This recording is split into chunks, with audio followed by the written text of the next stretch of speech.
नमस्कार। आज दिनांक 24 जनवरी 2024 महाराष्ट्र में मराठा समुदाय का मराठा आरक्षण की मांग कई वर्षों से की जा रही है। महाराष्ट्र सरकार ने भी इस मांग को लेकर सकारात्मक भूमिका दिखाई है। मराठा आरक्षण की गूंज पूरे महाराष्ट्र ही नहीं बल्कि भारतवर्ष में गूंज रही है। मनोज जरांगे पाटिल के नेतृत्व में मुंबई के लिए मराठा मोर्चा रवाना हो चुका है। आज पिंपरी चिंचवड निगडी में हजारों की संख्या में मराठा समुदाय इकट्ठा हुआ है। इन इकट्ठा हुए मराठाओं के साथ हमने एक विशेष बातचीत की। महाराष्ट्र के विभिन्न जगह से आए हुए इन मराठाओं के साथ बातचीत करने से उनके भीतर क्या भावना है, क्या विचार है, यह उन्होंने प्रकट किए हैं। माझं नाव गजानन विठ्ठलराव घोडे, राहणार लिंगेवाडी, तालुका भोकरदन, जिल्हा जालना। आम्ही लिंगेवाडीहून 20 तारखेला आंतरवाली सराटीवरून निघालो। तर इथून मनोज जरांगे साहेबांसंग आम्ही दररोज मुक्कामाच्या ठिकाणी इथवर आम्ही पहिला मुक्काम आमचा अहमदनगर झाला, दुसरा नंबर दापोलीला झाला, तिसरा मुक्काम आमचा इथं बाबोलीला झाला। असं ओके 12 बाबोलीला झाला। असं करत करत आम्ही मुंबईच्या दिशेनं आगेकूच करत आहे। अति प्रतिशत जेवणाची व्यवस्था चांगली आहे, पाण्याची व्यवस्था चांगली आहे, आंघोळीची व्यवस्था चांगली आहे। मराठा आरक्षण आमच्या हक्काचं, नाही कुणाच्या बापाचं। नमस्कार, आपण सगळे जालन्यामधून आलात ना? हो। ठीक आहे, काहीतरी सांगा तुमच्या मोर्चाबद्दल। आता आम्ही जय जिजाऊ, सर्वप्रथम जय जिजाऊ, जय शिवराय, डॉक्टर बाबासाहेब आंबेडकर की जय हो। आम्ही सर्वजण भोकरदन, लिंगवाडी व तळणीहून आलेलो आहे।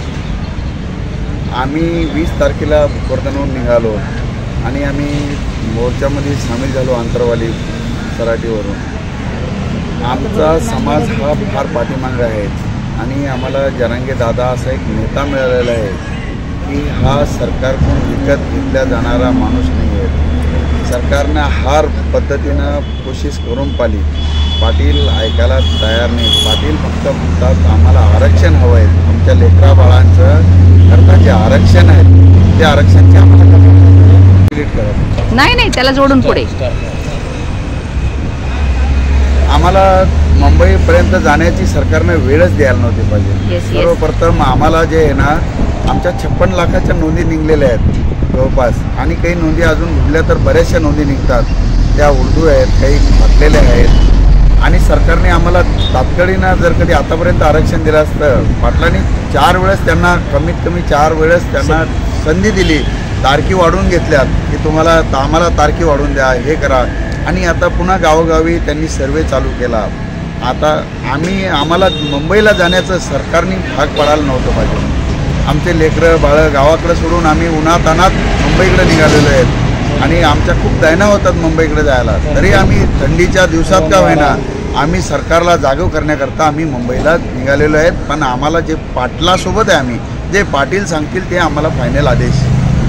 आरक्षण भेटायला पाहिजे होते आपल्याला, नाही तर मग वेळेस काय येत होती तिकडे जायची। ओबीसी मधून आरक्षण पाहिजे आम्हाला जे आरक्षण हवंय, ते ओबीसीतूनच पाहिजे। ओबीसीतून आरक्षण आमच्या नोंदी निघलेल्या आहेत, 56 लाख नोंदी निघलेल्या आहेत। त्याच्यावर आम्हाला आरक्षण हे लवकरात लवकर सरकारने द्यावं। आमच्यासारख्या गोरगरीब बाबासारख्या माणसाला एवढ्या दूर जायची, मुंबई लोक जाण्याची वेळ सरकारने आणून येऊ द्यायला नव्हती पाहिजे। ती उदाने खास्ती आली आणि आता आम्ही आरक्षण मिळालं तरी मुंबईला जाणार, पाटीलांना सांगितलेलं आहे, आणि नाही मिळालं तरी आम्ही मुंबईत जाणार। मिळालं तर पाटील गुलाल घेऊन जाणार आहेत, जरांगे साहेब गुलाल घेऊन जाणार आहेत, आणि नाही मिळालं तर अमर उपोषण करता आम्ही सर्वजण मुंबईला जाणार आहेत। धन्यवाद। मॅडम, आम्ही आलोय भोकरदन तालुका, जालना जिल्ह्याहून। मला सांगा, सरकारला द्यायचं चिन्ह बदलाला, द्यायचं पक्ष बदलाला द्यायला लागते 8-8 दिवसात ते द्यायचा निकाल लावते, कोर्टात निकाल लावते 8-8 दिवसाला द्यायचं। ते काय जे बहाणा असो काही असो आपल्याला त्या भानगडीची घेणे, पण 8-8 दिवसात ते निकाल लावते। आमच्या आरक्षणाला एवढा टाइम कसा लागला? 2 महिने 6 महिने आमच्या आरक्षणाला तारखा देऊ राहिलं हे सरकार आम्हाला.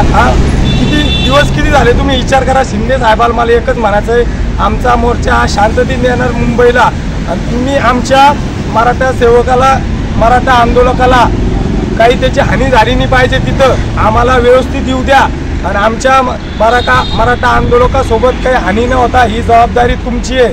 तुम्हाला सांगतो शिंदे साहेब, तुम्ही आजपर्यंत आम्हाला आरक्षण लवकरात लवकर देऊन टाका. एक मराठा आरक्षण आमच्या हक्काचं, नाही कुणाच्या बापाचं. कोण म्हणतं देत नाही, छत्रपती शिवाजी महाराज की जय. एक मराठा आरक्षण आमच्या हक्काचं, नाही कुणाच्या बापाचं. कोण म्हणतं देत नाही. लढेंगे जीतेंगे, हम सब लढेंगे, लढेंगे जीतेंगे, हम सब लढेंगे. एकच मिशन, मराठा आरक्षण, एकच मिशन, मराठा आरक्षण.